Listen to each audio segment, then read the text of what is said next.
If you have a miter saw in your shop, and most of us do, I think two of the best upgrades you can make are to add a flip stop system for making repeatable cuts and a measuring tape so you can make quick setups for accurate cuts. The Rockler miter saw rail system with micro adjust flip stop makes it easy to make both upgrades to your miter saw station. This kit includes 2 aluminum rails, 2 measuring tapes, 2 connector bars, and a micro adjust flip stop. Let's start with the 2 3-foot aluminum fence rails. This kit gives you 3 setup options. You can install the 2 fences on one side of the blade, giving you a 6-foot fence on the right or left side, or you can install 1 3-foot fence on each side. This kit also includes these 2 peel and stick measuring tapes that are attached to the top of the fences. Now it's important that you accurately install these fences, but I'll get back to that later. Once installed, the face of the tape measure is easy to read because the top of the fence is tilted to give you a direct line of sight to the tape measure. There are also these 2 connectors that join the 2 aluminum fences if you choose to use both of them on one side of the saw. And then my favorite feature of this kit is the micro adjust flip stop. It slides smoothly in the T-channel and tightens in place with an easy to grip star knob. Once secured in rough position, the stop can be micro adjusted to its final position with the roller dial. The top edge of the stop wraps over the tape measure for easy reading and accuracy. The flip stop and fence rails also feature interlocking grooves to prevent the tip of a miter board from slipping behind the stop. This prevents cutting errors on mitered pieces. Now that we've gone over the individual components in this kit, let's go over some installation tips. I'll demonstrate by installing one of the 3-foot fences on the left side of this saw. First, make sure the bed of the miter saw and the outfeed areas are aligned, flat, and level. You can use a straight edge, level, or piece of wood with a straight edge.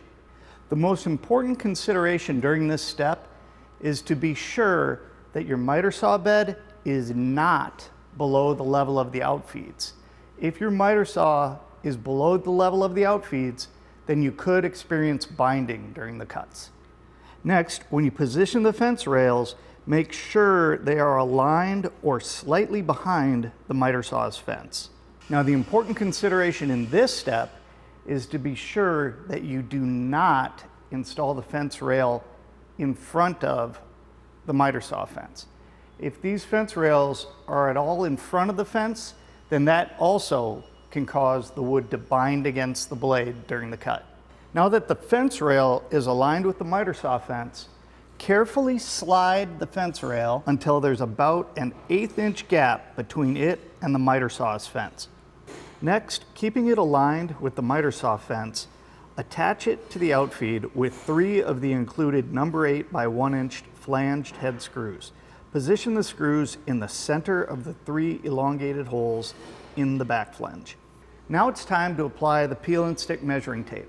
I'm going to apply the method that's described in the tool's instruction manual. And remember, if you're installing 2 fences on one side of the miter saw, wait until you've connected them with the provided connectors before you apply the measuring tape. Cut a 24-inch long scrap piece of wood. Clamp the board in place before the cut so that it doesn't move after the cut. Next, slide the micro adjust flip stop until the black indicator face is about a 1/16 of an inch from the end of the board. Tighten the top knob to secure the flip stop and then rotate the micro adjust wheel until the black indicator face makes contact with the board. Now make a mark along the indicator face on the slanted top face of the rail. Lift the arm of the flip stop and remove the 24-inch long board. Choose the measuring tape roll for the side of the saw you're installing the fence rail. Peel the backer away, align the 24-inch mark on the tape with the pencil mark, and press the tape down in the channel. Finally, cut the tape at both ends where it extends beyond the fence rail. And that completes the installation. Now, if the fence is ever bumped so the tape measure is inaccurate, all you have to do is loosen the screws in the elongated holes, readjust the fence for accuracy, and then tighten the screws. The Rockler miter saw rail system with micro adjust flip stop It's a great way to add accuracy and efficiency to your miter saw operations.